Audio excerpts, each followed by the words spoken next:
Assalamualaikum warahmatullahi wabarakatuh.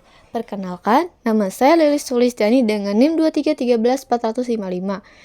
Prodi Bimbingan Konseling Islam, kelas 3B. Saya akan menjelaskan tentang psikologi individual menurut Alfred Adler. Alfred Adler adalah seorang psikolog dan psikiater Australia yang dikenal sebagai salah satu pendiri psikologi individual.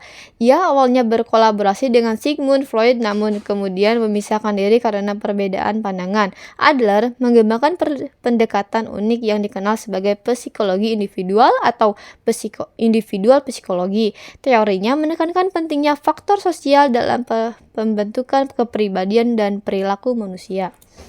Prinsip-prinsip utama psikologi individual. 1. Rasa rendah diri dan upaya kompensasi. Adler percaya bahwa setiap individu dilahirkan dengan keperasaan rendah diri yang berasal dari pengalaman ketergantungan dan kelembahan awal pada masa bayi. Perasaan rendah diri ini menjadi dorongan utama dalam kehidupan individu yang mendorong mereka untuk berusaha dan mengatasi kekurangan tersebut melalui upaya kompensasi. Misalnya, seseorang yang merasa rendah diri karena kekurangan fisik mungkin akan berusaha keras untuk mencapai prestasi intelektual atau sosial. 2.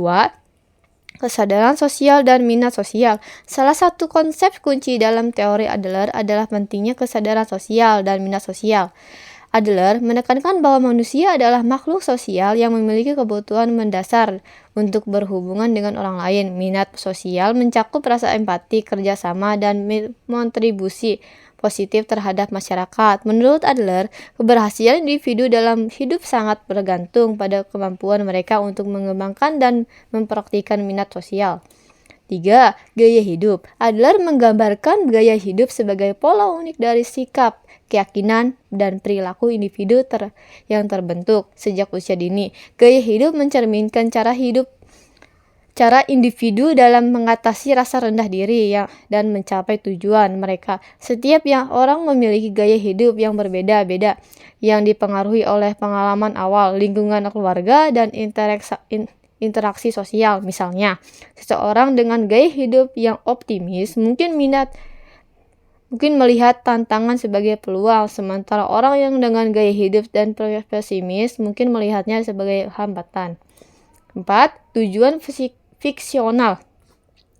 Adler mengemukakan bahwa individu seringkali memiliki tujuan fiksional, yaitu keyakinan atau hamparan yang tidak selalu realistis, tetapi berfungsi untuk memberikan arah dalam motivasi.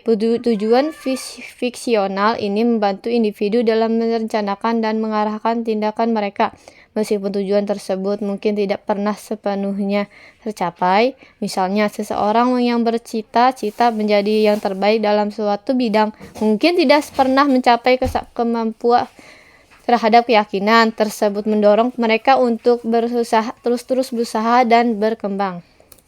5. Ketidaksadaran dan kesadaran. Berbeda dengan Freud yang menekankan pentingnya ketidaksadaran, Adler percaya bahwa perilaku manusia lebih dipengaruhi oleh kesadaran. Menurut Adler, individu memiliki kepastian untuk memahami motif dan tujuan mereka sendiri, seperti membuat keputusan yang sadar dalam hidup. Oleh karena itu, dalam terapi, Adler berfokus pada membantu individu menyadari pola pikir dan perilaku mereka yang tidak produktif, sehingga mereka dapat menggantinya dengan pola yang lebih sehat dan konstruktif.